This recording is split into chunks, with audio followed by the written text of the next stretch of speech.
Greetings and salutations, and welcome back, friends. This is a Truthseekers UFO report, which we like to do as often as possible. The problem lately can be getting good guests. Now, we've had a lot of people that just talked about UFOs, but I thought it would be interesting to have somebody here that's actually capturing UFOs on video. And so I've been watching this Unidentified S4 channel, who has also fed some of his videos into the huge monster channels like Third Phase of Moon. Yeah, he's capturing some stuff. So I wanted to talk to him about what kind of equipment he's using and how much time is he spending sky watching to catch some of these things, because he seems to be getting luckier than I am at getting things on film. Yeah, and that's just the way it goes, right? So let's bring. Good evening. How are you? Can you hear me? Yeah, you got an echo. No headphones? No. Let me see. Hang on. Give me 1 second. I'll get a set, all right? Sure, yeah, no problem. I'm going to mute him while he finds some headphones. In the meantime, I'm going to put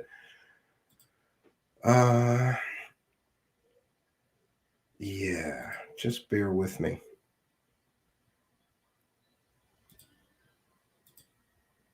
Yeah, try echo cancellation. But in the he'll be bringing his headphones. In the meantime, maybe I'll throw him out of here, and I will play. I'm going to cite fair use and play one of his videos here.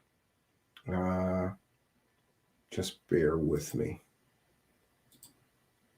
Yeah, this one's pretty interesting. I really like this one.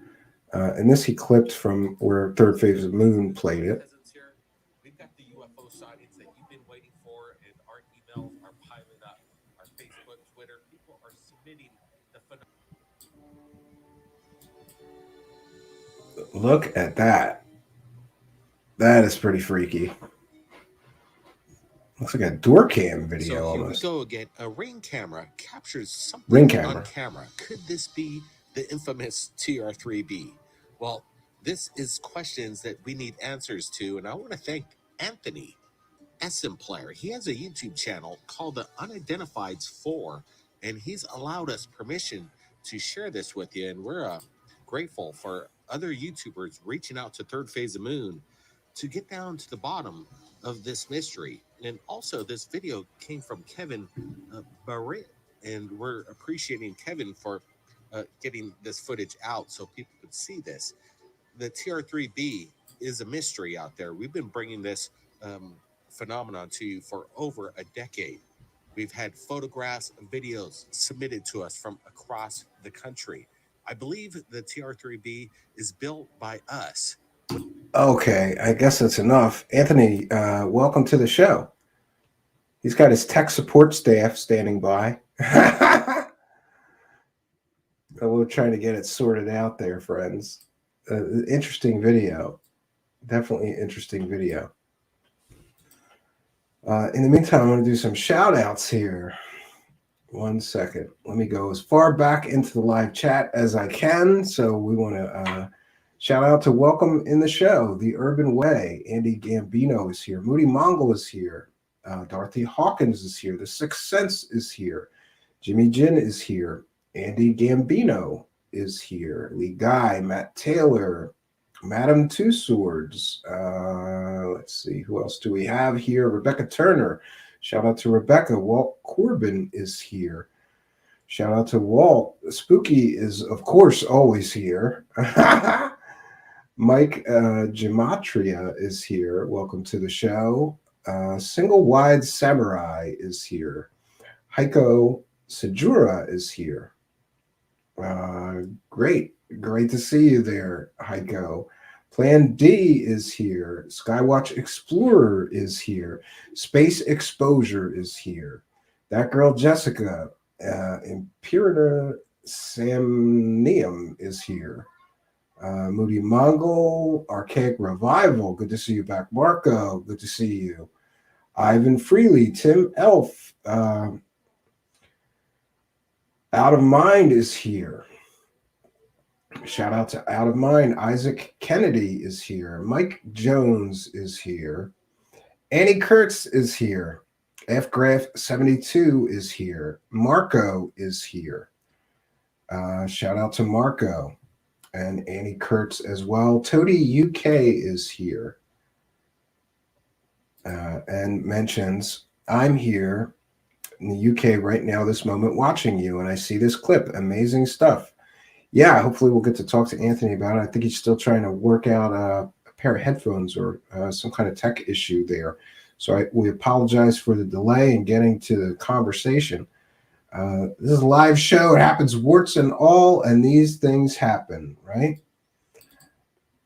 Heiko says, thanks, Stephen. You're one of our favorite guys in this field of nuts and crooks. Well, I'm glad that we can differentiate me from the nuts and the crooks, right? Yeah, absolutely. And I'm glad that you were here.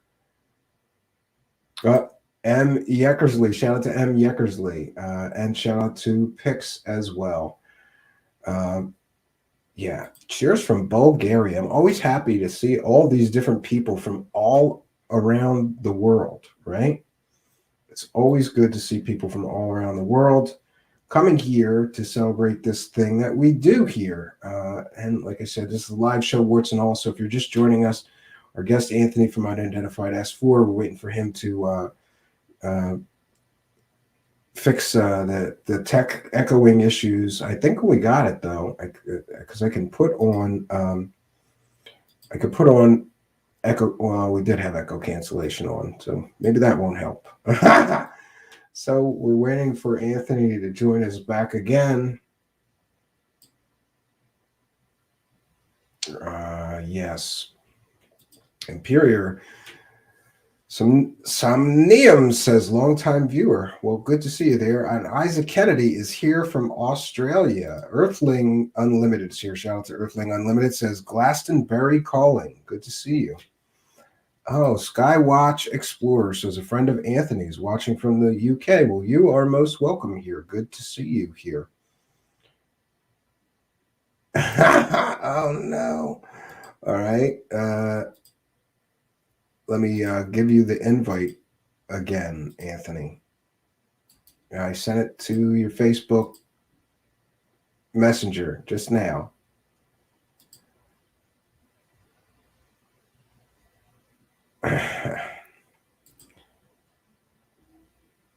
But I think I have to kick the old you from the studio, maybe. So yeah, I'll kick the old you. Log back in again. Under the link that I just sent you, and that should do it, I would hope. Mike Gambelli is here. Shout out to Mike Gambelli. And he asks, did you ever do a show on James Rink? No, though I find the fact that this guy sits around talking about being Captain America, you know, being a super soldier with all these other people who think they're super soldiers, that is James Rink, right? The Super Soldier channel. That is a bizarro world, Mike Gambelli, and I'm not so sure what's up with that. And we'll see. I think we have Anthony here now. There you go, Anthony. Sorry about that. I'm in New Jersey for the holidays, and the computer I'm using won't allow me to use the earbuds. Yeah, and the Wi-Fi on some of the older ones. Yeah, no worries. Apologies. No worries. So we showed this one video, and you know, I don't know. Third Phase is saying it's a TR3B, but yeah, I'm going to share it again, and I want you to tell me where did you come across this video? You didn't film this, but somebody sent it to you, or no? This was sent from England, actually, by a gentleman named Matt Doherty and Kevin Barrett. They had sent it to me, and they wanted to get it out there because neither of them had a YouTube channel at the time. So they were watching my channel. They asked if I would do it for them. And once I put it up, they said, do you know anybody else with big YouTube channels you could send it to? So I sent it over to Blake and Brent, and I sent it over to Rich and, on Goofon and a couple other people, and then it just took off like lightning. Yeah, but thanks for sending it to me, bro. I I didn't know that you played. Yeah, sometimes I would UFO like to. videos. Sure, this is an interesting video, but I disagree about TR3B. I think they just saw 3 lights and they're like, "Oh, TR3B," because they slowed it down. And over here, once it gets to the end of the frame or end of the clip, it seems like the lights move. And if that was one static craft with 3 lights on it, it would be stationary, right? Right, It like it appear like kind of they, rotated. yeah, I yeah. just think it's 3 lights in formation. I'm not too sure about a TR3B because if Yeah, it was there a you could definitely see the TR3B, light moving. The you would bottom one see moves the all the way up. craft, I believe.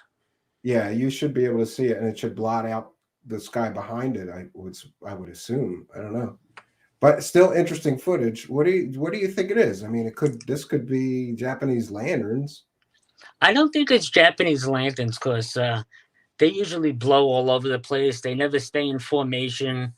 Yeah, It you're could right be about that. Sure. helicopters, but I don't see FAA lights of Yeah, any it looks too kind. close. Yeah, it looks Uh, too close to be helicopters. Looks pretty close to this people's Too houses. big Like for drones. it's only 20 or 30. It looks like 20 or 30 feet above the lamp post here. The light Right. post. It's really hard to determine with the ring camera footage because they have no sound, so you can't ascertain if they have any rotor noise or any drone noise or anything of that nature. But I don't see any FAA lights on there. Do you?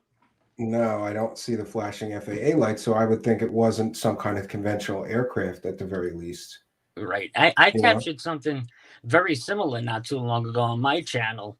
It was 3 lights in formation like that, and they did some pretty wild maneuvers.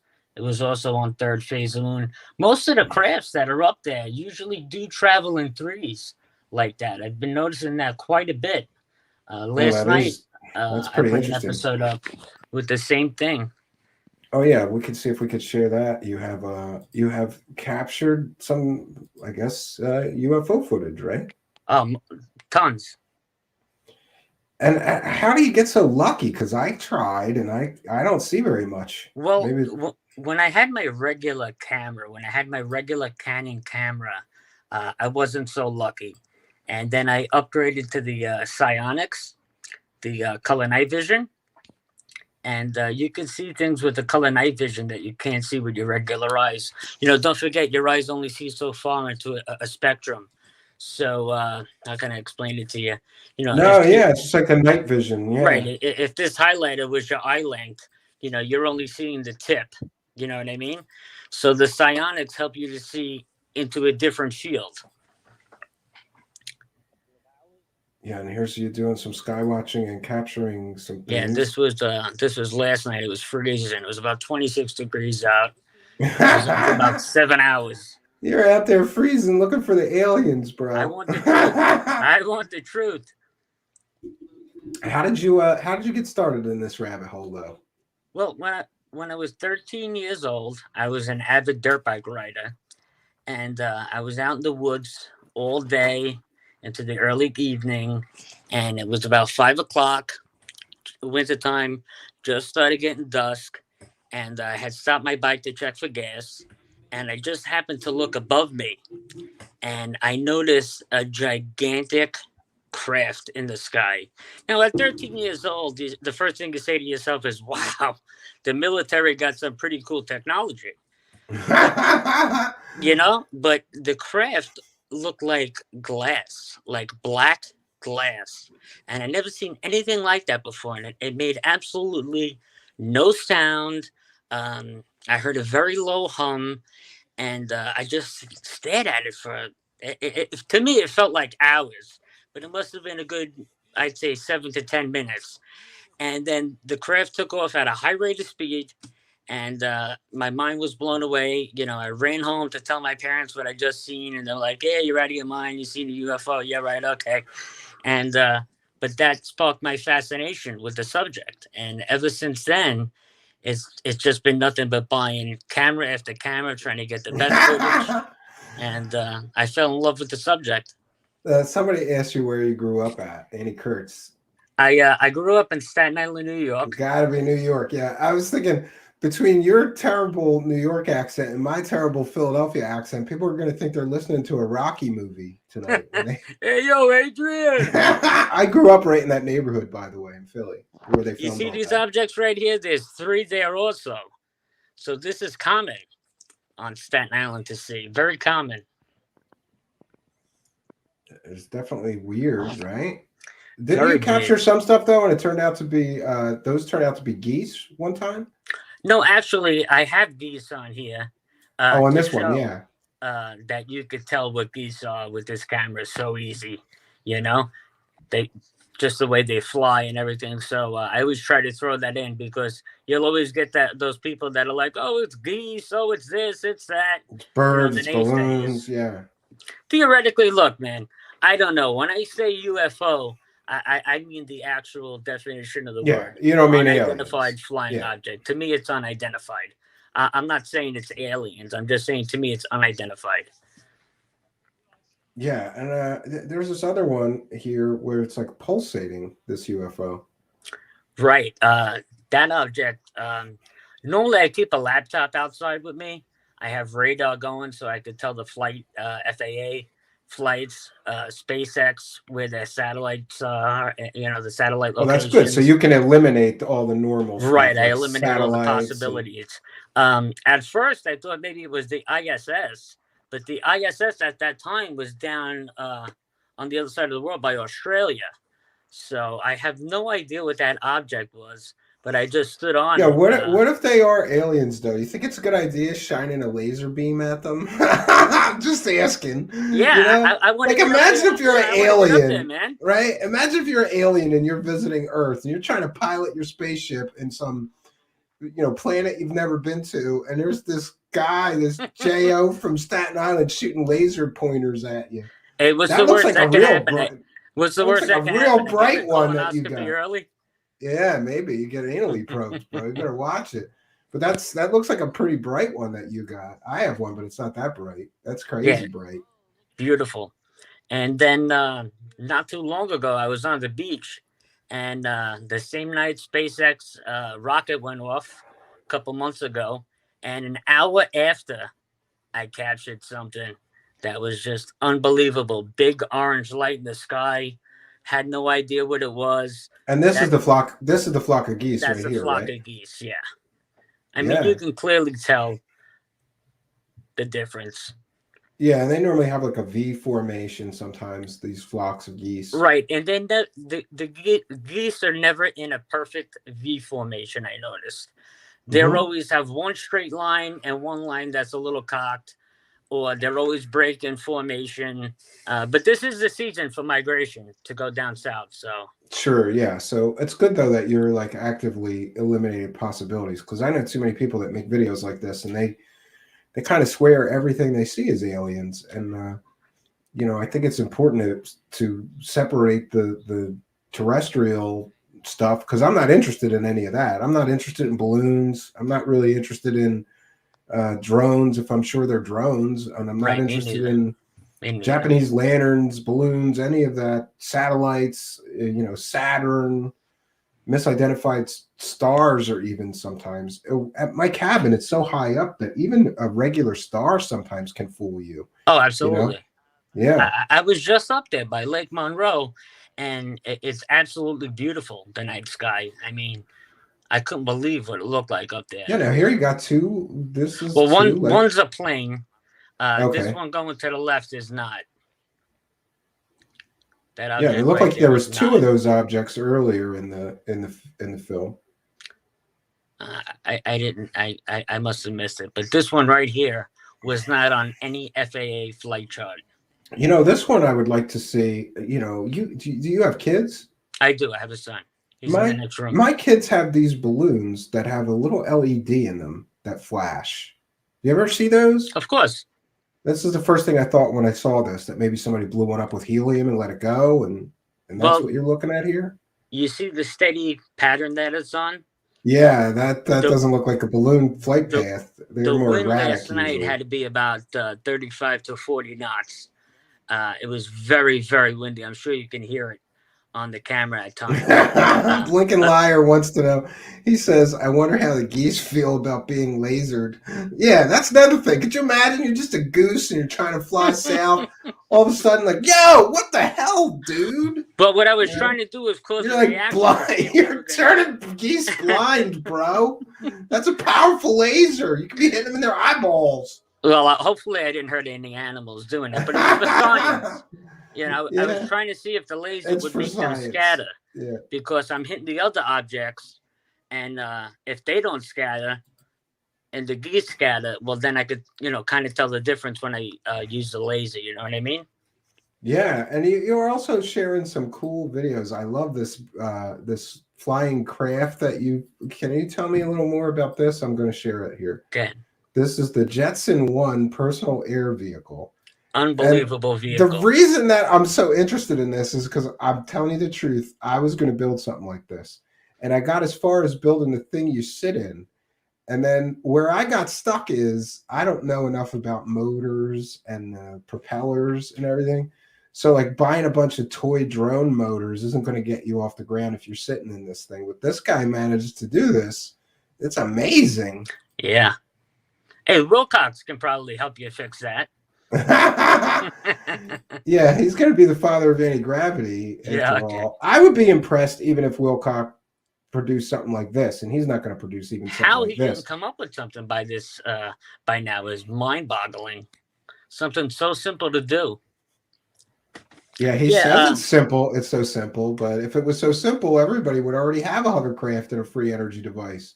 Very true. But I'm saying, the way he's talking, you're going to have a free energy device in your hover car, so you'll never need power again once you buy a hover car from him. Great. This thing is definitely fun, man. I could have a ball with that at my cabin. Yeah, this company actually reached out to me and asked me if I would be interested running a 2-minute skit on my show to show off the new stuff that's coming out, and of course I accepted because they're just awesome. Tell them I'll play their video every show if they give me one of those bad boys. Oh man, could you imagine the fun you could have with this thing? I'm gonna ask for one. No, I bet you this is. I bet that's a couple hundred grand probably. That's amazing though. But I don't think they go any faster than about 50 miles an hour. And I believe they say about 20 feet off the ground at this time. Yeah, that's definitely fun. This could be like a lot of fun at my cabin going down I saw. Absolutely. Yeah, later in the video, they show it going down like woodland trails. And that's the first thing I thought, like flying through the trails at the cabin. Look at that thing. Amazing. And they've got this thing. Obviously, this isn't CGI. This is real film. No, this is real deal. This thing, right? Yeah. Real deal. And they're not the only company doing it. There's quite a few out there right now. Yeah, there's a few developing things like this, but some of them don't look really promising. They look like, kind of I'm sure they're all there's a lot of dudes on YouTube, just so you know, building things like this or trying to. I was watching tons of those videos when I was going to try to build something like this, but I could never get past the motors and the lift. Like you need a hell of a motor to lift a person up. Oh, definitely. And then you also need a lot of a lot of microcontrollers too to control the speed of each rotor to do the turning and all that kind of stuff. Right. Look at that, man. That is unbelievable. Amazing. It's like it reminds me of the land speeder from Star Wars. The land speeders from Star Wars, yeah, from the and what a perfect name. The Jetson 1. That's the Jetson. I mean, that's classic.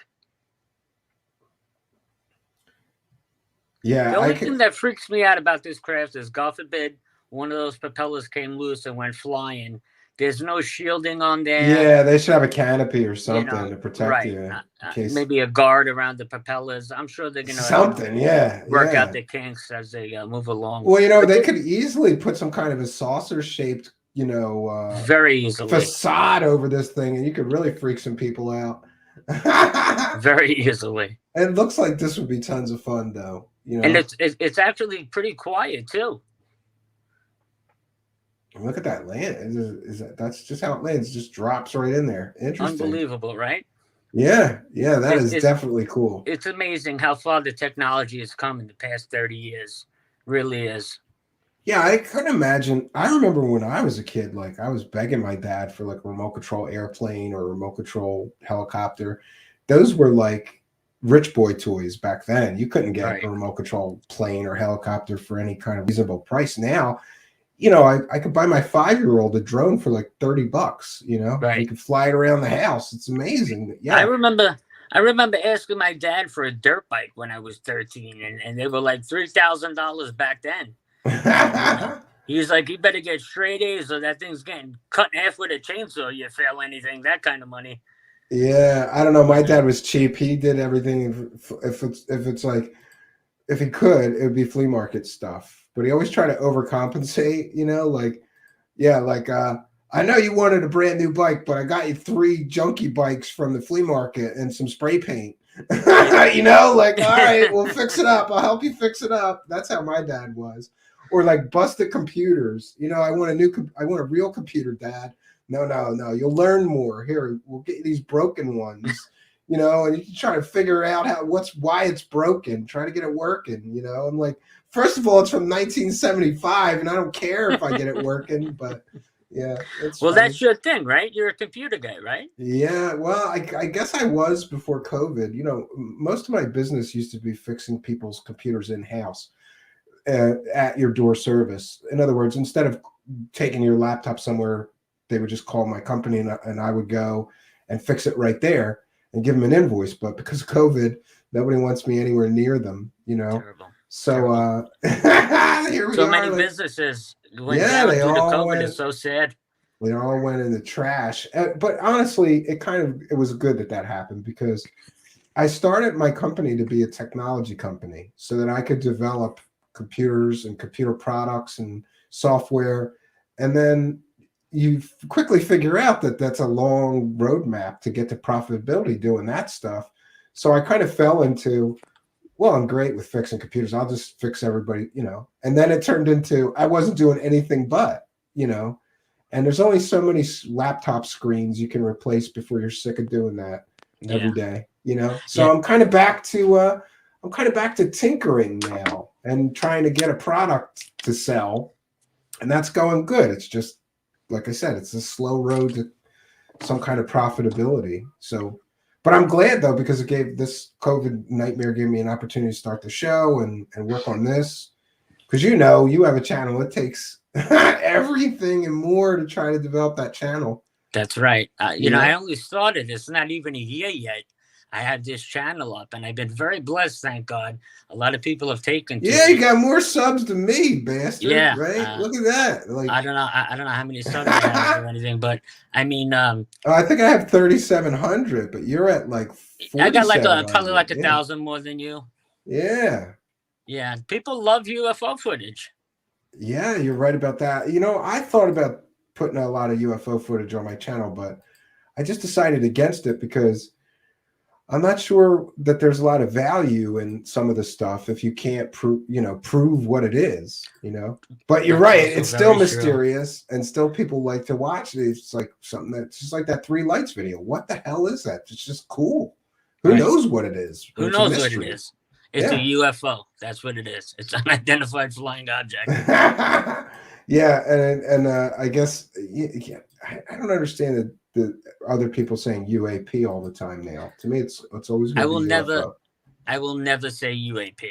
I mean, that's a government term. To me, it'll always be UFO.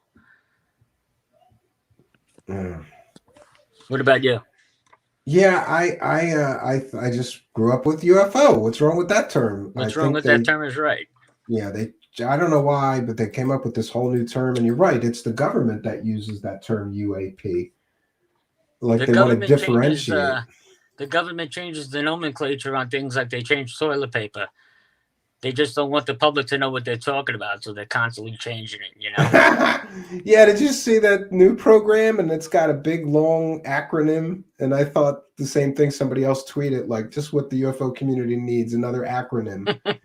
And it's some big, long one, too. It's like 4 or 5 letters, I don't recall what it is offhand. So do you think they're going to do anything useful with that program, or are they going to just waste $20 million again? Well, I heard that sometime the end of this month we're supposed to get some big news. And if we do get big news, I think it's going to be one or two things. Either the Space Force is going to get some technology that they can actually use in space, or we're going to try to beat China on a hypersonic rocket if we have not already done it. That might be the one of the two things that come out within the next month. A hypersonic rocket. Can you explain what that is? China developed a hypersonic missile. It traveled around the world, and I believe 9 minutes. I may be wrong. 9 minutes. I think I heard about that. Yeah. And it worked, which is very frightening. And it makes me think to myself, who allowed them to fly this thing around the world? God forbid it fell out of the sky and failed, and it crashed into a country, and that country had no idea that this thing was even up in its airspace. You know, that's pretty scary to think about. Yeah, I'm really, and I used to be very interested in rockets. When I was a kid, I would build them, and I even built my own engines. It's funny, like stump remover and sugar. They call it rocket candy. And yeah, you make it and you jam it in the tube. And it's so funny, you can't even buy the supplies to do this. I have kids, so I was thinking, I'm going to make some rockets and shoot them off with my sons. And I went to try to get fuse cord. You can't get, since 9/11, you can't get fuse cord. And I'm like, no fuse cord, bro. So I have to use those electronic detonators that are expensive. It's just a detonator you stick in a 9-volt battery like the models use. But I used to be really interested in rockets, but then it's just kind of like boring technology after a while. It's basically like sitting on a firecracker. It doesn't interest me as much as it used to. I'm more interested in more exotic things, right? Like the Jetson 1. Like the Jetson 1, or what the government may have, or, some of these alternative propulsion that may be out there that we don't know about. We're not supposed to know about some of this stuff, right? I would love to know a fraction of what the government has in their arsenal. Just a tiny fraction of what our tax dollars are going to. Just give us a little something, Meta propulsion, let us know what you're working with. Let us feel safe now that we know that China has that hypersonic rocket. Well, not only that, but just give us a little something. She used to talk to Jeremy Rise, the alien scientist, about some of this electrogravitic technology, and ion wind. It's amazing that in the 50s, everybody was convinced that they were going to have electrogravitic propulsion any day. It was all over all of the technology magazines, airplane magazines or periodicals at the time. There was newspaper articles, propulsion of the future would be electric. And then it all disappeared. It all disappeared and went into the black world and black budget projects. And now nobody knows. And that's the problem. Yeah. And the technology that is known of that stuff is from 1950. The experiments that were publicly done, T. Townsend Brown and all these other things. So I'm always curious, why did that technology that everybody thought was so promising, and we had Boeing, Lockheed, all the major aircraft companies, Hughes Aircraft, they were all Skunk Works, they're all working on electrogravitic technology, and then it all just disappeared. Well, I actually believe they came up with something. Didn't they come up with the Aurora? Yeah, but that's still not Isn't that electrogravitic? A lot of people claim that, and it also has sort of pulsed jet. Right, because technology. The smoke plume. Yeah, it's like rings. Like rings. Right. So that would be your basic electrogravitic stature when it's taken off. That would be his signature, from what I understand. Yeah, and I don't know, but the Aurora is often talked about but never proven to exist. But I'm sure that it has to, because they didn't mothball the SR-71 and then not make something else. Absolutely not. Even with the advent of satellites, which made spying a lot easier, they still need to direct an aircraft where they want it to get certain intel and information. So I'm sure that the something like an Aurora has to exist. We just don't know about it yet. Right. It's going to stay in black budget projects until the time comes where they got to pull it out. Yeah, absolutely. What's really aggravated me though so much is that the same 10 faces are always on the news. You got your Jeremy Corbell, you got your Dave Wilcox, you got your Nick Pope, the joke. I mean, you got all these people out there, all these bullshit artists. That's why I got into the field. I said, you know what? If I can show the real deal, and I could show everybody that I'm not going to show fake stuff. I'm going to show real stuff. Maybe I could be the next guy when these older guys retire. You know, maybe I could be the next guy to get up there. Yeah, maybe knock those old losers right out of the poll. Yeah, you know, it's time for them to go. It's time to get fresh blood. I think it's time. I think it's been time for a lot of these guys to go. They made enough money. Some of them have made hundreds and hundreds of thousands of dollars. And what have they done? Nothing. What have they produced? They lied to the public. Nothing. What they did. Yeah, that's what they all do, I guess. And you know what sucks is that you and I have this kind of handicap called morals, right, and ethics. Like I've watched a bunch of your videos, and you're never like you could for some of these UFO videos tell people it's a scout ship, it's a mothership, like some of these other clowns do, and get 100 times more views if you embellished a little more about what you're doing. But you're very fact-based, and here's the night that I recorded this, and here's what's going on, and I want to share this with you guys.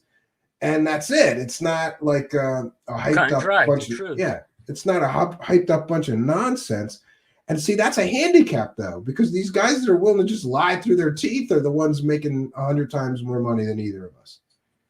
But you know what? It's not about the money. That's the problem. It's really not about the money. It's about getting the truth out there. That's what I'm all about. I want to get the truth out there.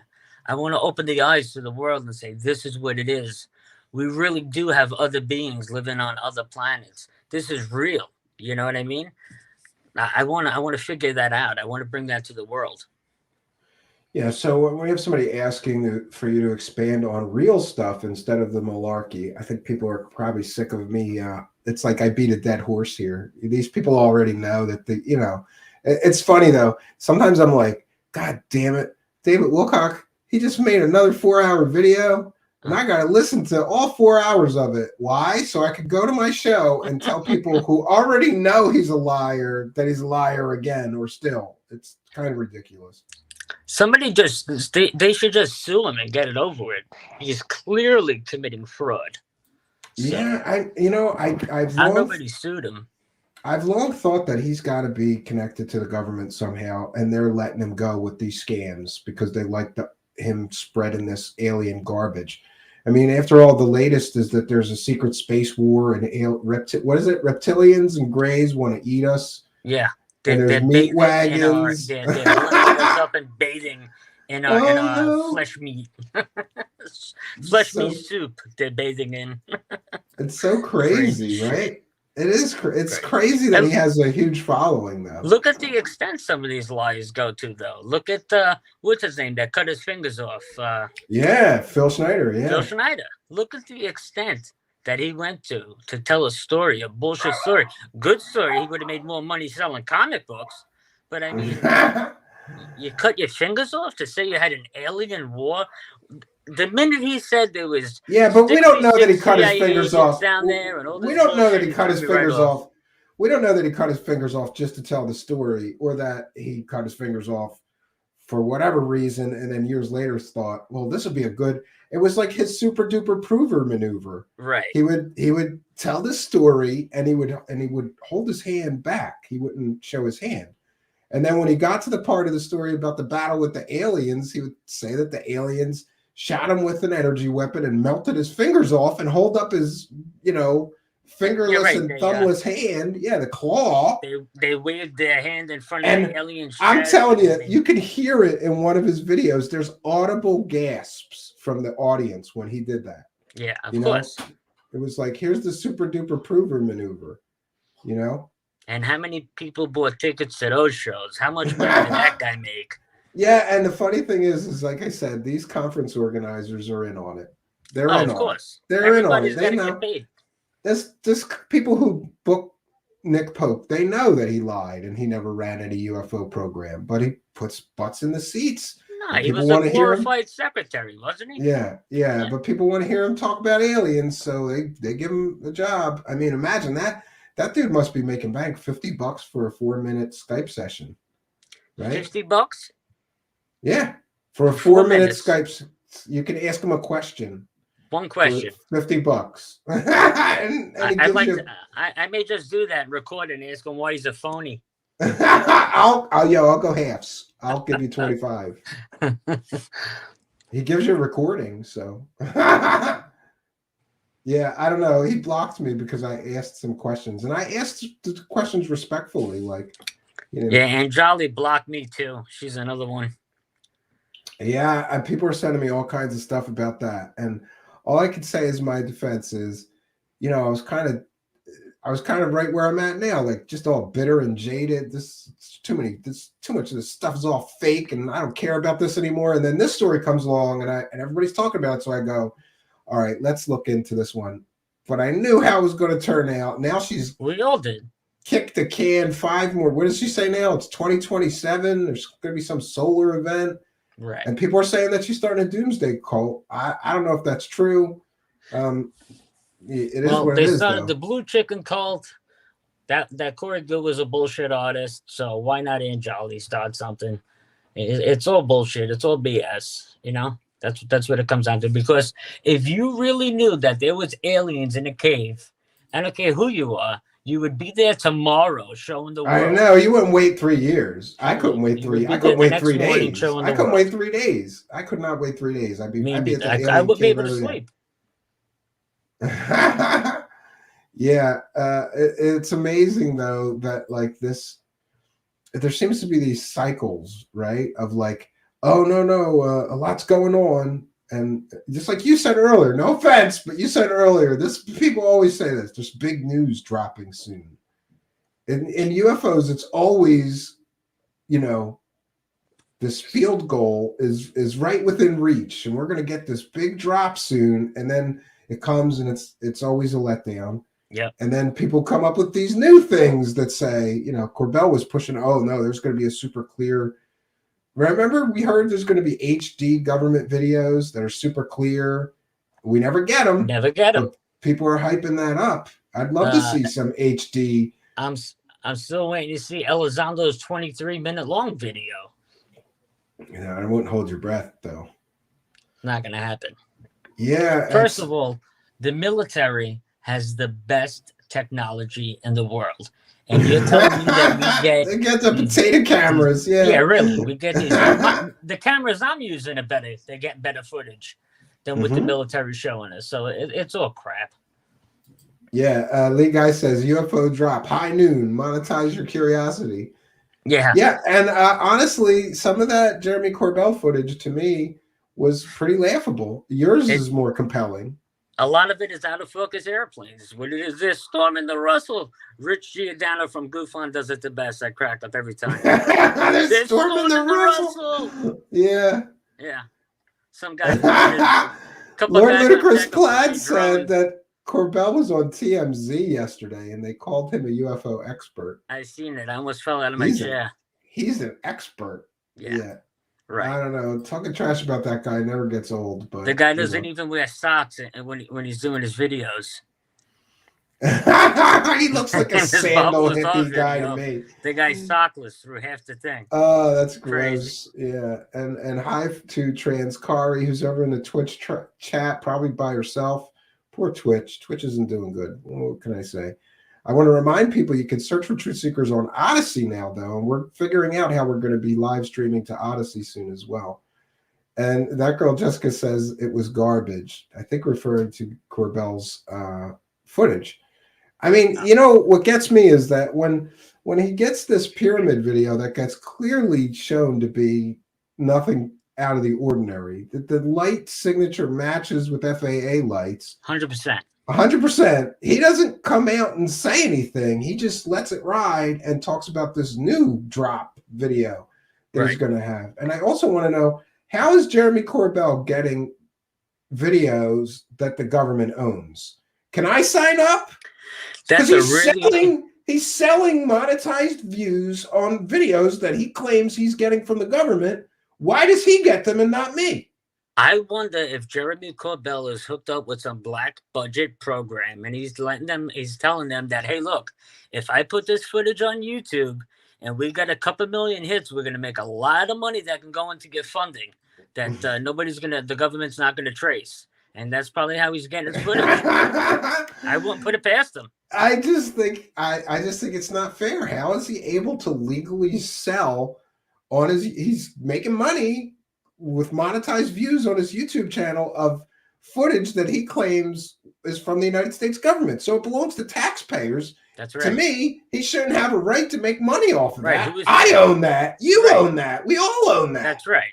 I want my footage, damn it. Actually, that reminds me. You know what I'm going to do? I'm going to copy those videos off of his channel, try to take the watermark off, and then I'm going to monetize them and put them on my channel. Have you done that already?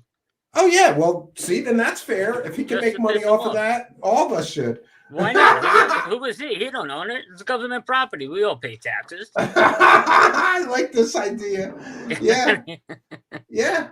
I mean, what do you think? Have you followed this Galileo project? Because I'm a little behind. Maybe you can help catch me up. The Galileo project? Yeah. I know this Avi Lieb, is an astronomer, and he's the guy that with that, space rock that he thought might have been an alien probe or spacecraft. He's trying to get together I think it's $100 million to try to find out about alien life elsewhere. I believe that's what the project is. And the one thing I don't like about it is you got veteran scientists that have been trying to do this for 40, 50 years, and they get no funding whatsoever. And then you got Biden coming in, and he's like, join me. Let's talk about the aliens. I thought he just wanted to buy new telescopes. I thought he just wants to buy new telescopes, really expensive toys, and get somebody else to pay for it. And he could say, well, we're looking for UFOs, so donate. But now he's got Elizondo and Mellon on his team, because that's the new TTSA. Those guys. That's Elizondo's new clique. It's going to be with Avi now. Yeah, and I never understood why nobody asks or holds either Mellon or Elizondo responsible for the money scam, grub scam that was TTSA. Like, they just get a pass. They go on all these shows. Nobody asks them about it. But, And what happened to Tom DeLonge? Tom DeLonge was like the best thing since sliced bread when Elizondo had him. Now you don't even hear about him no more. Yeah, I think cut him out to the wind. I think he embarrassed them when he was like on Joe Rogan, showing Joe Rogan fake videos and not being able to, and saying ridiculous stuff. Like Tom DeLonge said that they have some kind of material that they could shoot, with electrons and it becomes lighter than itself, or basically that they have alien technology or something.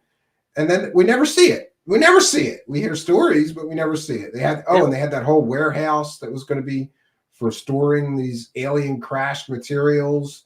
Right. But they're worried about Tom DeLonge. You got Emery Smith saying he dissected 3,000 aliens. I mean, give me a break. Really? Yeah. Oh, no, 3,000 tissue samples. Yeah, right? That's when he flipped it. That's when he flipped the script. Initially, it was 3,000 alien parts and body parts. That he did. He walked that back. Yeah, he also said quite a bit. He also said that he was a NASA astronaut.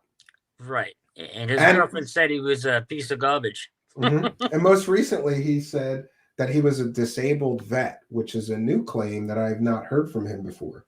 Really? Well, that's very easy to find out. You can get anybody's DD-214. It's public information.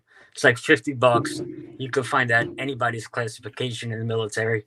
Down to even if they were Navy SEALs. If he truly was a disabled veteran, he'd be getting a disability check. And I gotta wonder, 100%. how does disability feel about him making thousands and thousands of dollars talking about aliens on the internet in addition to his disability, if he is getting a check?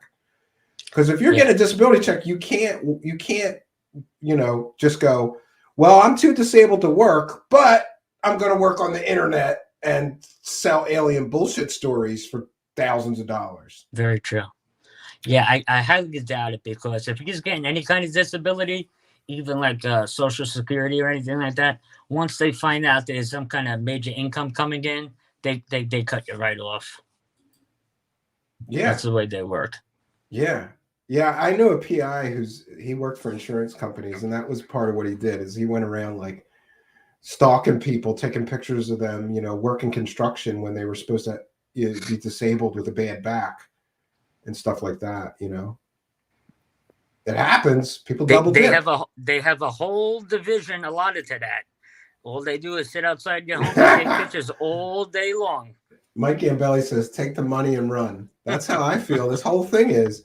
And me and you are doing it wrong, right? We are doing it wrong. But we're being honest about it. And I think that's the most important. I think that if you stay honest as you can be, you'll have long-term staying power. These people, that doesn't end well for the Corey Goods. It doesn't. Any of these people. Like, I never want to be David Wilcox. I never want to be called out like that guy. I would be so embarrassed that half the world can't stand that guy for the things that he's done. I couldn't live with myself. So I rather I think that's why I keep checking in with that guy though, because it's like, what the hell is this clown going to say next? It just gets more and more ridiculous. Now he's the father of anti-gravity, and right. The Archangel Michael told him that, and gave him all these new prophecies, and he's pivoting away from aliens. Mm-hmm. Now it's angels that he's talking to. Yeah, I see angels every day, but they're tattooed to my arms. Nice ink. Yeah, cool. Yeah, I don't know how these guys and somebody that's in the game, right, explained this to me. Said, you know why they ignore all the critics and they just keep going? They're desperate to just keep it going. No matter what happens, they got to keep it going. That's it. 2012 came and nobody got superpowers. Let's go away for a few months. Hope everybody forgets that bullshit I said, and I'll come back with new bullshit. Because they know that they got steady followers that are lonely old ladies and just steady people that are going to follow and keep sending the money. And they know that money train will never end, so they got to keep the BS rolling. That's a few people told me that. That's Wilcox's crowd. It's old hippie chicks. Old, it's the same thing with the church schemes. Yeah. Give when you see those pastors on TV. And then you catch up with him, and the pastor's driving a brand new Rolls Royce, and he's like, I gotta drive this Rolls Royce. I gotta look good for my church. But then you got some poor old lady that can't even feed herself. It's crazy. Yeah, even on a lower level, like I remember growing up, my father's good friend was a minister, and somebody gave him a car. And it wasn't the greatest car, but it ran and it was decent. He sold it and then used that money and some of his own money to buy like a Cadillac because, I'm a minister and I have to have a respectable car. Like, he just rode a donkey, bro. He rode a donkey. He didn't care about the appearances. I don't know. I don't get religion. I went to Catholic school my entire life, and half the priests and brothers were driving bicycles to school.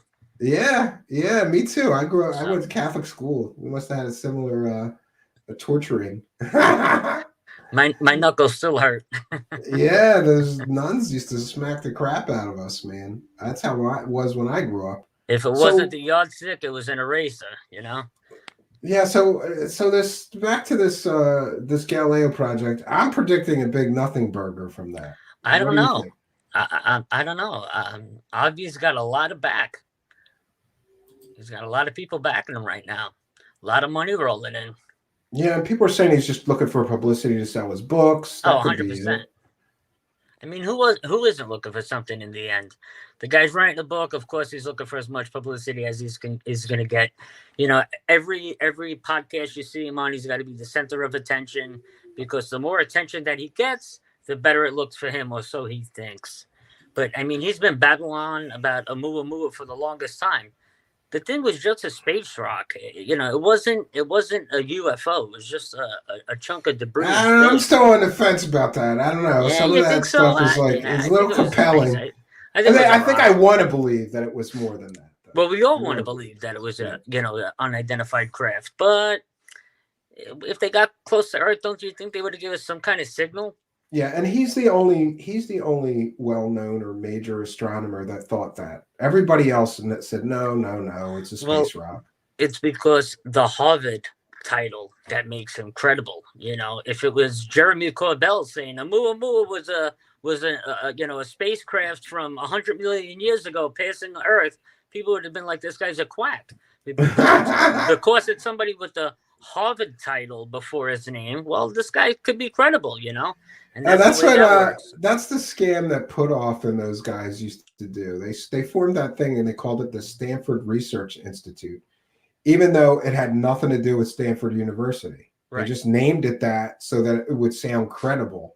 So they're like, I'm the head of the Stanford Research Institute, and people went, oh, that's right, because they had credible. The name in the title, Stanford. Everybody thought like what it was, but meanwhile he wasted millions of dollars studying psychics and claiming that they had real superpowers, like Uri Geller, who was using magic tricks to fool them. You're talking about the spoon bender? Yeah, Uri Geller he was a stage magician before he was a psychic, and later in life, more recently, he started working magic conventions and selling a very expensive how to do all his tricks DVD to other magicians. So he basically admitted that he doesn't have psychic powers. It's all magic tricks and conjuring tricks from ages ago that he's using. But Hal Puthoff swore that he had superpowers and spent tons and tons of money on studying his superpowers. The last thing I heard about him was he got in the Guinness Book of World Records for the world's largest spoon, bent spoon. Did you see that? Yeah, he's always looking for publicity for himself. He said he was going to stop Brexit with his superpowers and other stuff. Sure he is. Yeah, Uri Geller is a hack. I wanted to believe in him growing up, though. But then it just became clear after a while that he was using magic tricks like everybody else. And James Randi, if you look up James Randi, Uri Geller in Google, you'll find a treasure trove of stories of James Randi just busting him out the wazoo for all of his fakery and fraudery. And Randi revealed what he was actually using to accomplish some of the stuff, It's just amazing.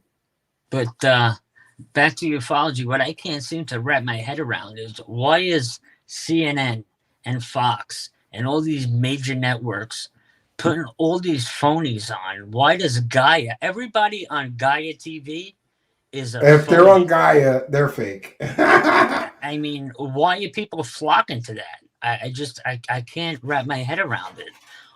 Why is Fox News putting people like Jeremy Corbell on air and making him an expert? What expertise does he have? Well, he told them that he's a UFO expert, and that's good enough for a lot of these producers that don't check or vet anybody. Look at how many, like Nick Pope lied to Larry King TV show and said, hey, I ran this British government UFO group. They didn't check. They just went, oh, okay, we'll have you on as a guest. Nobody checks. I like to think I'm an expert in a lot of things. Throughout my career, I worked in law enforcement. I have multiple certifications from the federal government, from FEMA, and just different things, how to clean up radio and biological waste and all kinds of things. And guess I'm an expert in those subjects, but I'm not an expert per se in ufology. Why? Because a UFO never landed in my backyard. I never took the thing apart. I never met aliens, so I neither has any of they. So how can you give them such a title? It's asinine. I know, and unfortunately, we have these UFO circle jerkers that I talk about all the time, and I try not to let it bother me. But every once in a while, somebody will point me to somebody's show or channel, and then I look at the subscribers that they got, and I lose my mind. And then I look at their guests. And then I listen to some of it and I go, you didn't even ask this guy about all of his lies over the years. Nobody asks the hard questions. Nobody asks no hardball questions. They just do the UFO circle jerk, give everybody what they want. And their numbers go up and up and up because it's like a big psyop game that everybody's playing. Like, Let's all get together and talk about UFOs, but we'll ignore all the elephants in the room. And this girl's going to come on and tell us about her child molester friend that was abducted by aliens. And this guy's going to come on and pretend to be the British Fox Mulder. It's a bunch of LARPers and people that are living a fantasy life, and nobody will talk about this. Who was it that they said they had UFOs picking them up in the backyard of their house? That's Corey Good. Corey Good, that's right. Yeah, the blue chicken cult guy. Mm-hmm. But unfortunately, none of his neighbors. Oh, you reported that none of his neighbors ever seen any UFOs landing back there picking the chap up, right? He claimed that this little DART spaceship was landing in his backyard. So I got the satellite maps and all the addresses of where he lived at the time, or claimed that happened. And we talked to all the neighbors. Nobody saw a spaceship land in his backyard. And his backyard was so tiny that when you saw how tiny his backyard was, it's like, really, dude? You're telling people that a spaceship landed here in your backyard? That's like, it looked like no bigger than some people's deck, or maybe like two of some people's deck. That was his whole backyard. I'm like, really, dude? A spaceship is landing here? But, you know, he doesn't think that anybody will actually check on these claims. One thing I know about Corey Good is he crafts all of his stories so that you can't fact check anything he says. But once in a while, he slips up and he does say something you can fact check. And when those times come, everything he says is a lie.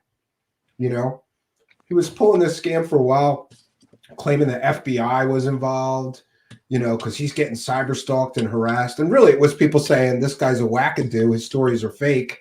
Well, the FBI does get involved for cyber stuff. Yeah, but it never happened. We called FBI field offices that he claimed were, you know, investigating all of his critics, and they never heard of him. He never filed any complaints. You know, it's all just theater for his the few people left that still believe him. I'll tell you what, my wife Janine and I, we just bought a house.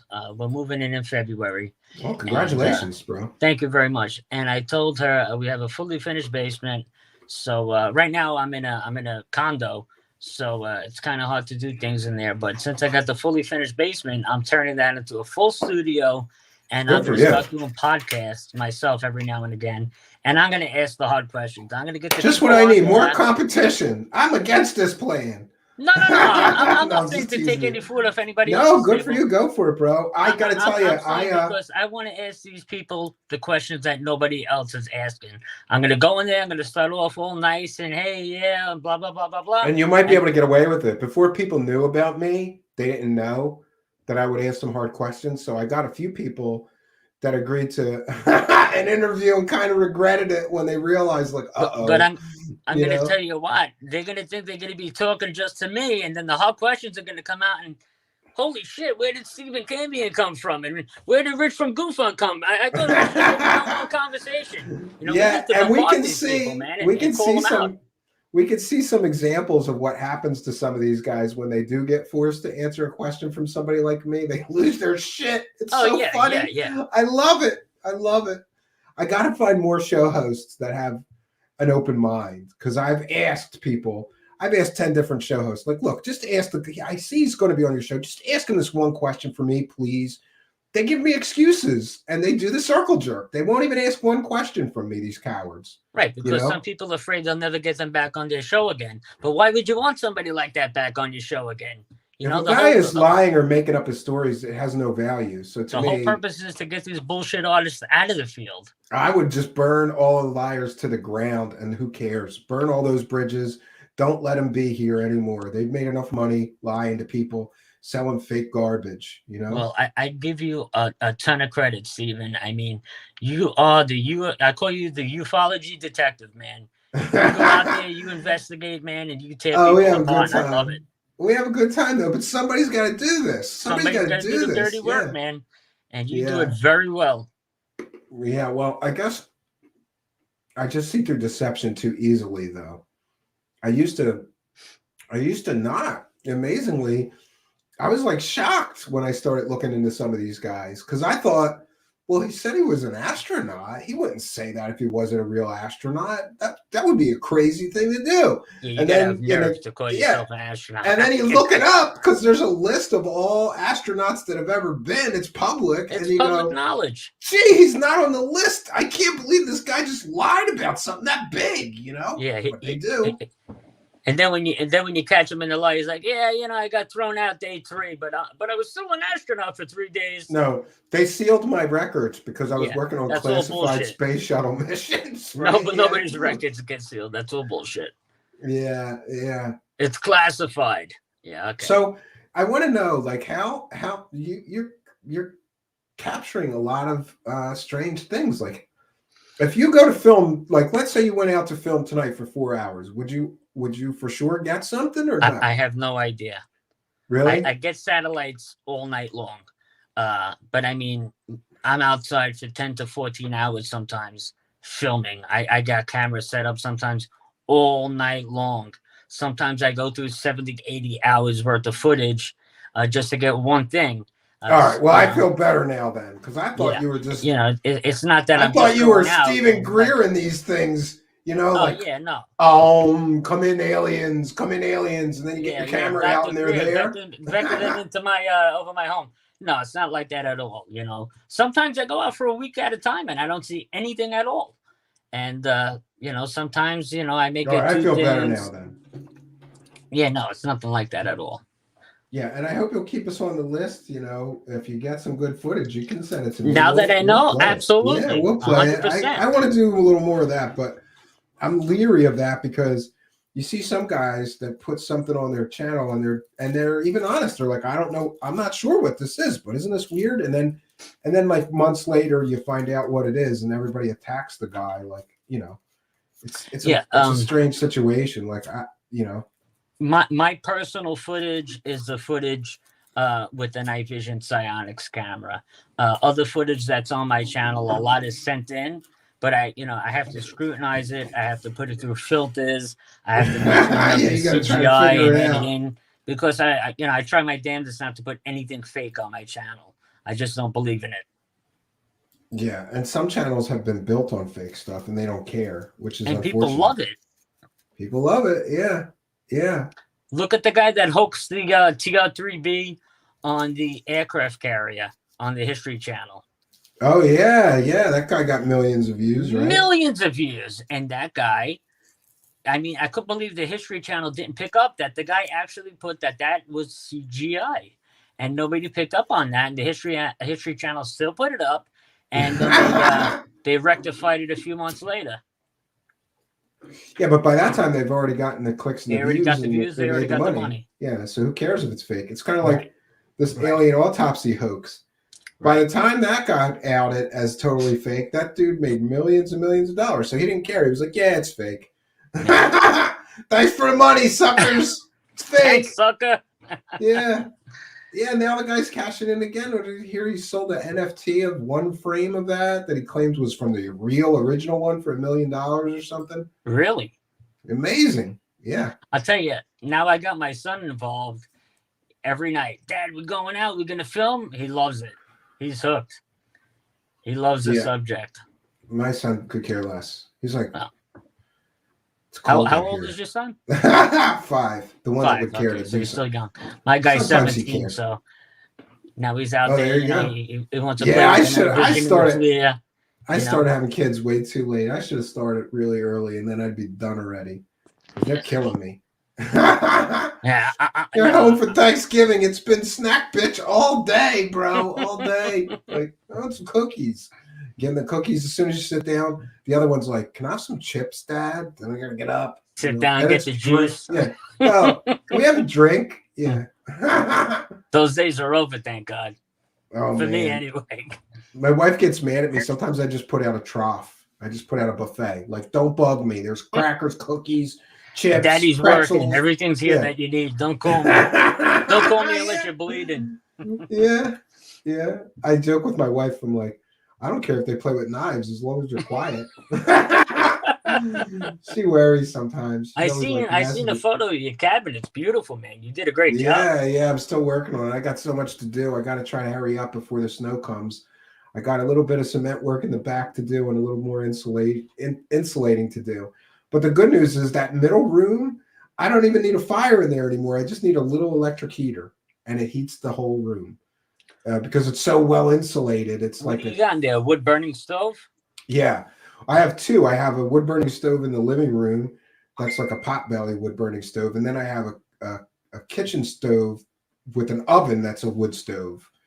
An actual stove. There, no? Yeah. What's that? Oh it yeah, keeps it warm in there, no? Yeah. But I figured out that it's so well insulated that I don't need it anymore. I don't. Right. Well, sometimes if it's like 40 or 30 outside, I don't need it. But if it gets 0, I would light a fire in there. Yeah. It's just so well insulated, that middle room, that just a little electric heater. It's like one of those heaters that's more like, it's like a hair dryer, it just blows out hot air. But just that is enough. We had propane up in our cabin, but it keeps it warm. I got a propane fireplace in the living room, but I'm cheap, so I never light it. 25-pound tank is good. Well, no, if I get there and it's cold, I light it while I get the wood stove to start, and then I turn it off as soon as the wood stove gets going. It was cold when I was up there last week, man. I was walking through the woods. I was about 16 miles out, and it was cold, man. Mm-hmm. Yeah, and you were only a half hour or so from my cabin, I think. Yeah, I'm right by Lake Monroe. That's a half hour from my cabin. Yeah. You can come visit sometime. Bring Awesome, pizza I'd love to. and beer. Awesome. I'll teach you how to film some UFOs. Yeah, bring your stuff. I would love to look up at the skies around the cabin with those night vision things, man. I always wanted to do that. Best spot in the world is up there to look, man. That elevation is so high that you see a lot of stuff in the skies. Right over Lake Monroe, you get that on a clear night. You get the effect of the stars on the water. It's beautiful, beautiful. Yeah, but it's definitely cold up there. I think it's going down to the 20s this weekend, so I think I'm bailing on this weekend because the following weekend it's going to be in the 40s. Yeah, before you know it'll be snowing. Yeah, and I hate that because my cabin's on a dirt road, so sometimes it's like, am I even going to be able to get in from the main road? so's mine. It's dirt and like little pebble rock. Mm-hmm. Yeah, But so I always am nervous. Like, do I even want to drive 2 hours and then find out that I can't get into the cabin? But I keep forgetting I want to get like a sled because I could always just park at the main road and sled my ass in if I have to. You can always get a quad too. Get yourself an ATV to drive around when you get up there. Yeah, that's another option. That's another option. A lot of my neighbors have golf carts, but that's no good in the snow. No. But then in the summer, need a good Can-Am to get around up there in the snow. There's different like little fishing ponds and a beaver dam, so people drive around and they go fishing at this place and then that place around the dirt roads that we have there and the trails that we have. But in the winter, you should have a 4-wheel drive car to make it through there, but I don't. I just have traction control, which is worthless. So what do you have a cabin up there, or you rent one or something like that? We had property we just sold over by Camelback Mountain. My grandmother had me. She just passed away not too long ago. May she rest in peace.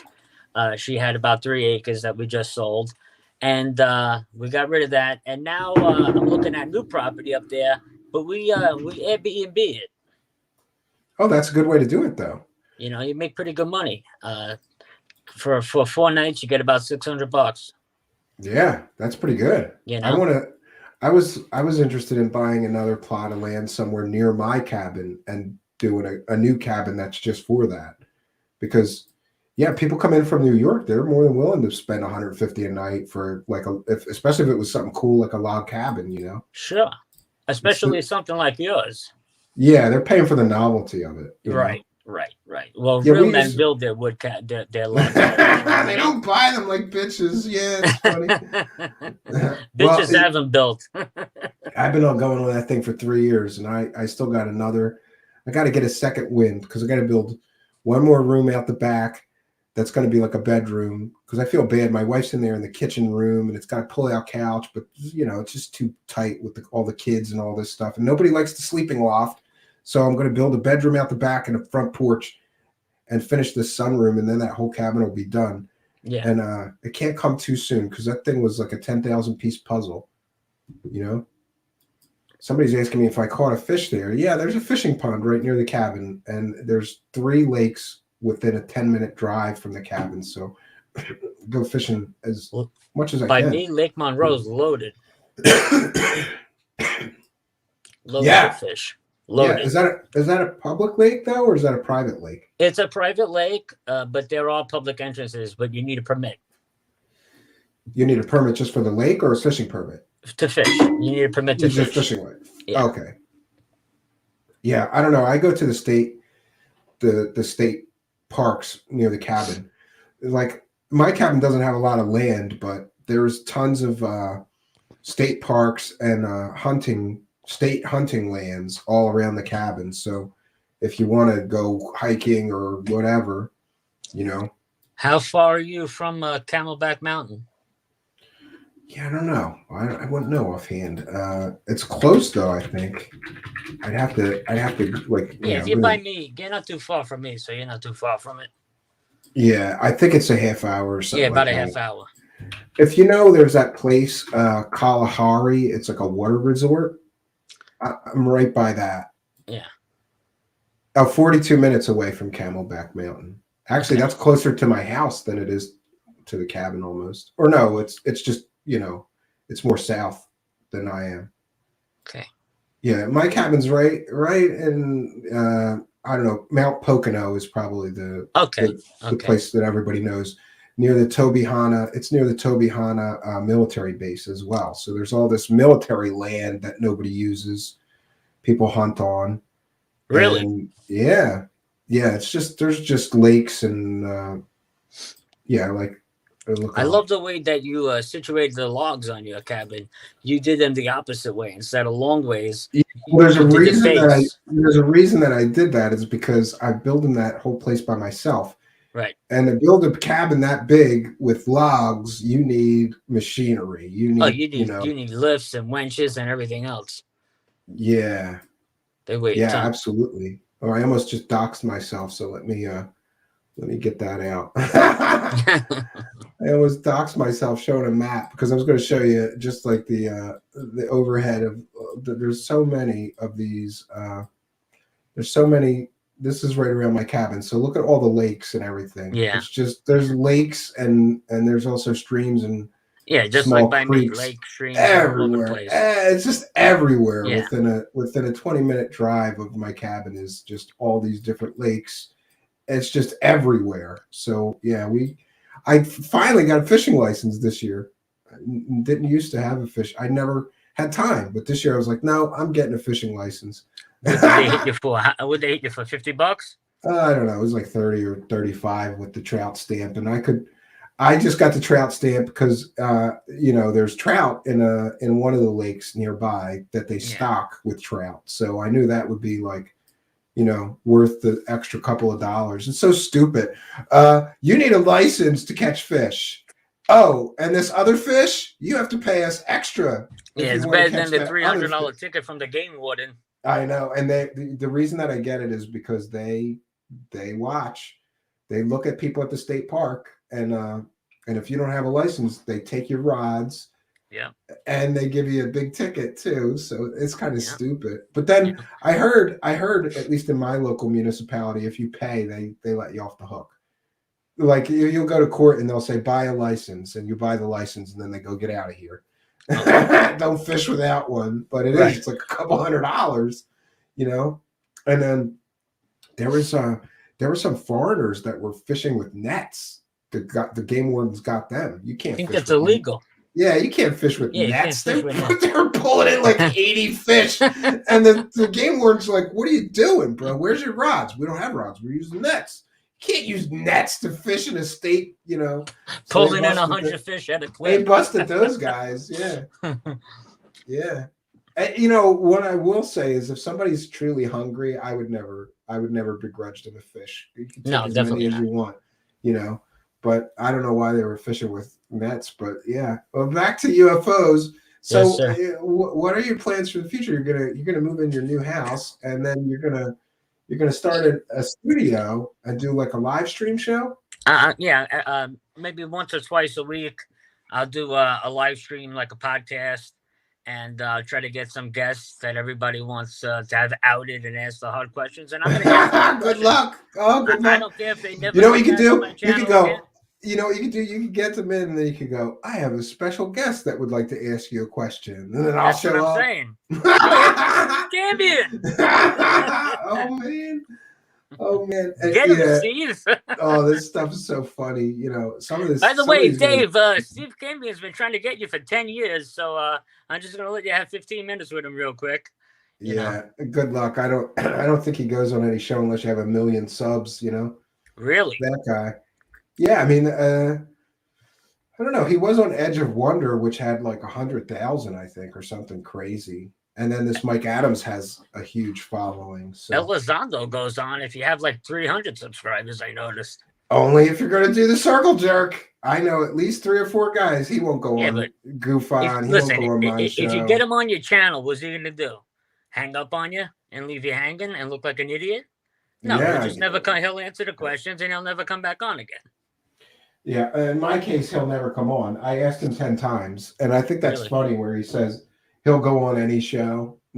Apparently not. You're not. You're on the blacklist. Yeah, a few people are. And then what's interesting is that a few people are on the a few people are on the game list. You know, the guys that are willing to play the game. Just let me come on your show, say whatever I want. Don't ask me any hard questions. Those guys get the bigger guests. But I'm so sick and tired that Steven, I can't play that game. I don't want to hear it. I don't want to deal with it.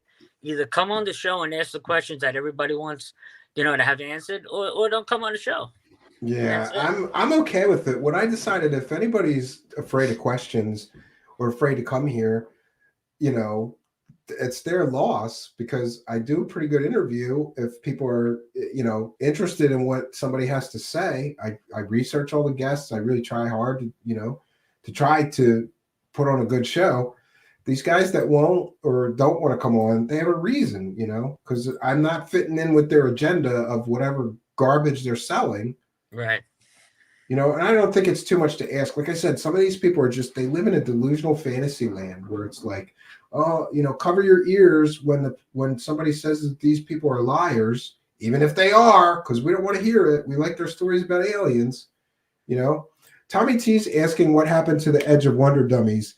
They had their YouTube channel deleted, and also their Facebook groups deleted because they were using bots. I'm not sure in the case of the YouTube videos. I think they got deleted for talking about medical disinformation from YouTube.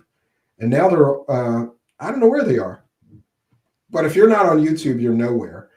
And Edge of Wonder is interesting because they were funded by a Chinese cult.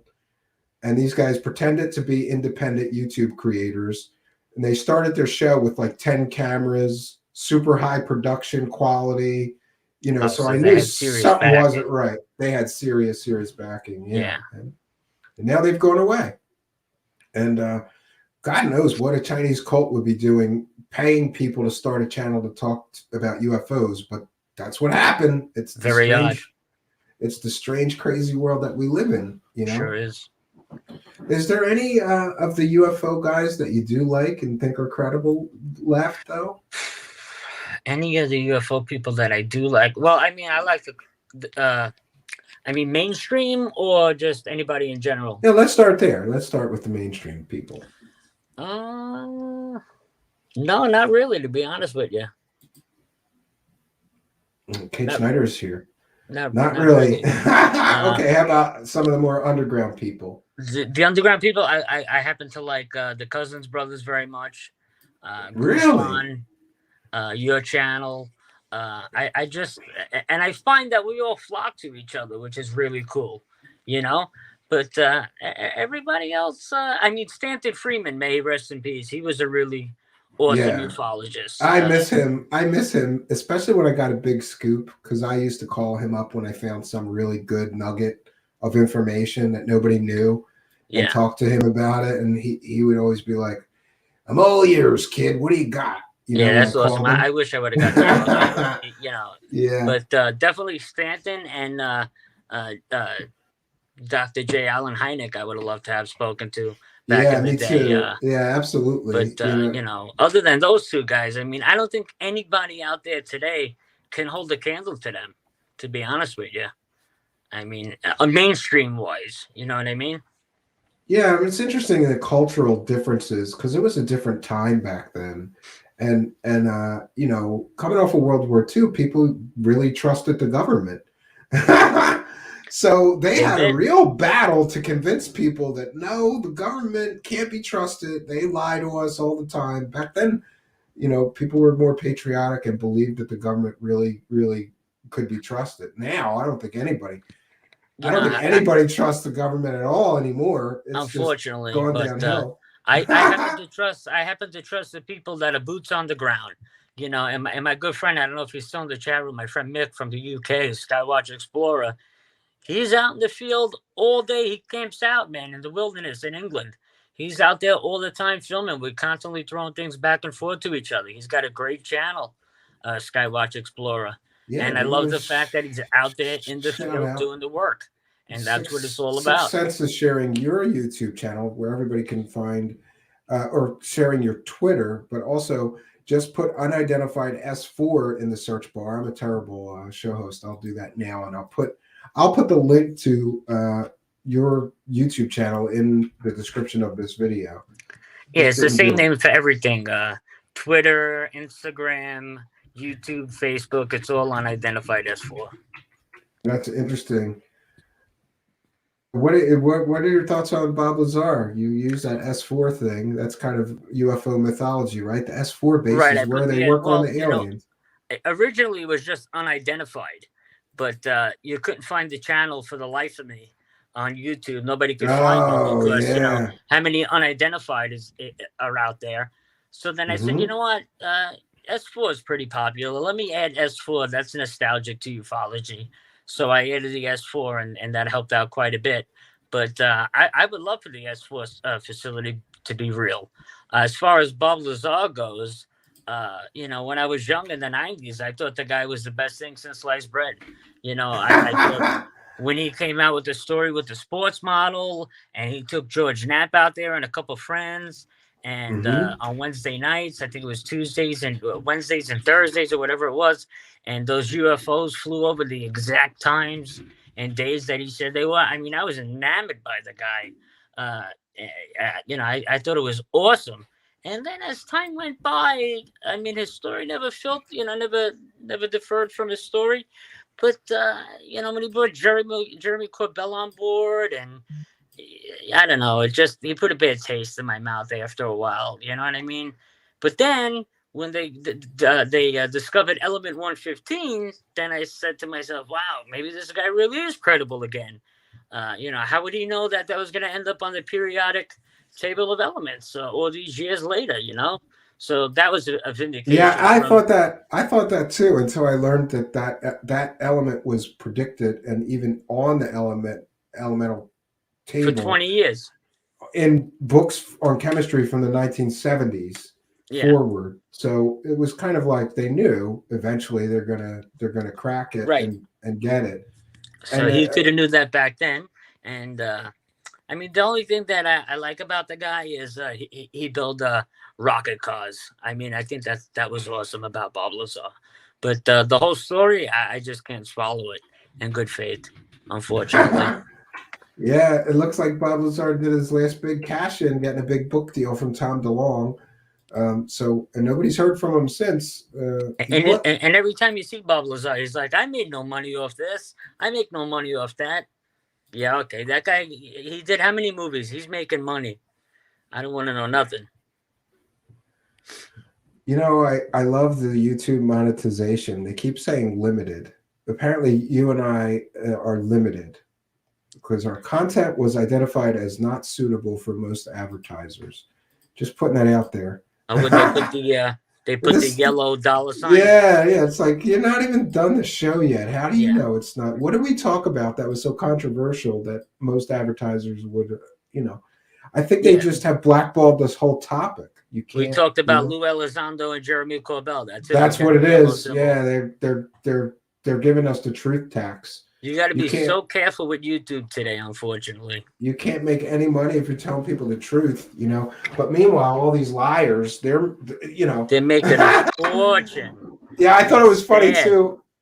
Somebody sent me a screenshot. They were watching some expose that I did on Bob Lazar being a liar, and the advertiser was Gaia TV advertising the Bob Lazar documentary. I thought that was funny. Now is that not ridiculous? That's ridiculous. Yeah. I don't know. I can sometimes I do that. What is it? What do they call that? Where you could request a review. Oh yeah, you can request a review. You got to go in the I did to do that. I will. Because I mean, I will when the show's over, though. Like, I don't know how they decide this before the show's even over. Well, because it's not a person that's doing it; it's a computer system that's doing it. All so, my life is in the hands of an AI algorithm. Right. AI. Just like me the other day, I put music on one of my videos, and it was copyright-free music for YouTube from YouTube. And I got a copyright strike thing. Like, this is not a copyright strike, but you can't monetize the video because the music. And I wrote them a letter. I was like, I got the music from you. So what are you talking about? It's your music that you gave me to use. I know. You know what's even worse? This is a big deal with YouTube. People sell what's called music construction kits. And you can buy them at producer websites and stuff like that. But they give you a bunch of loops. Like, they'll give you drum loops, guitar loops, bass loops, synthesizer loops. And these are construction kits, and you put them together to make music, you know? And if you buy that construction kit, it's supposed to be royalty free. Right. But if somebody buys that construction kit and then they copyright a song with the same loops that you bought, YouTube will flag your song. It's hard to explain. Does that make sense? Like, yeah, it makes sense. But I'll tell you, if I use the same construction kit that some other guy did, YouTube is flagging me, even though I bought it and I'm supposed to have the rights to use it royalty free. I'll tell you what. I'm gonna just start doing my own music. I'll put the light on here for a second. Watch your eyes, everybody. Oh, look at that. I got the whole studio ready to go back in, man. Drums, guitars, everything. Oh, your wife must love you. We could do it all. Your wife Just better off doing it by yourself, you know what I mean? Then you ain't got to worry about it. Your wife must love you. Yeah, that's what I do for a lot of it. But I got to be careful. I can't even use some drum loops because somehow that will get you flagged. What's that? Somebody else, you can't even use some drum loops. It's ridiculous because that could get you flagged because somebody else owns the rights to them. Owns the rights to the That's the problem. Kits. Yeah. Or if you make a beat that sounds like something that's already out there, they'll flag you for that too. Hey, what's up, Rich? Yeah, and there's something new they're doing now. If you talk over a piece of music that they say is copyrighted, they give you half of the money because then they say that's a cover somehow. Like, okay, you know. It's true. Yeah, they don't make it easy here, you know, to make a couple of bucks. It's rough, you know. It's true. And I mean, I don't even really do anything right now where I get the super chat or anything like that. You know what I mean? Again, I make a couple bucks off the AdSense account, which is like nothing. The best is when people hit me up and they're like, you're making all this money off YouTube. I'm like, really? Am I? I'm making pennies on a dollar right now. Yeah, fractions of pennies even. You know, I'm doing this because I love the subject. That's why I'm doing it. It's not about the money. Yeah, that's how it is for me. I consider it a self-sustaining hobby because, like, you know, every once in a while I get a couple of bucks. I could buy another microphone or buy another webcam or something else that we need here. That's all we do here. Make the channel that much better. Yeah, but it is better than working at Taco Bell. 100%. 100%. Yeah, that pandemic, you know, this health crisis screwed everything up. So it really did. It's sad, man. It screwed everything up. You're absolutely right. Yeah. Think about it you used to make, and now you're down to this, and you're like, whoa. You just got to adapt and overcome, though, I guess, you know? Yeah. Yeah. That's what they say. Improvise, modify, adapt, and overcome. Yeah. Well, listen, it's a holiday weekend, and tomorrow is Thanksgiving, and so I think we're going to bounce on out of here. All right, brother. Thank you so much for having me. I had a yeah, I'm wonderful time. glad that we got to do this. Had a nice laid back night and just had Excellent. some fun. I hope you will come back again. Yeah. Thank you so much for having me. It'd be my pleasure. Talking about your drums. All right, I'm going to throw you out of here. I put the link to Anthony's channel in your description. Thanksgiving to everyone. All right, guys. All right, thank you, Take Anthony. care, brother. Thank you very much for having me. We'll talk again. Sure. Yeah. Well, there we have it, friends. And that girl Jessica says, great guest. And I agree. What can I say, friends? Tomorrow is Thanksgiving. I have many things to be thankful for. And I got to meditate on that, right? It's easy to get bitter and angry with the world for whatever reason. It's hard sometimes to remember to be thankful. I'm always thankful for Thanksgiving because Thanksgiving really does remind me of how blessed that I am and how lucky that I am. You know, realize that right now there are homeless people. Right now there are starving people. There are suffering people all around the world. Count your blessings if you're not one of them. So I'm going to have a big turkey dinner tomorrow, courtesy of my wonderful wife, Sharon, who is, I think she's cooking now already. Yeah. And I hope that you have a wonderful Thanksgiving as well. What can I say, friends? Thanks for spending some quality time with us here. I'm always happy when there's an audience. Thank you for coming here tonight and being a part of mine. Until next time, friends, my name is Stephen Cambion. Good night, and God bless all of you. Happy Thanksgiving.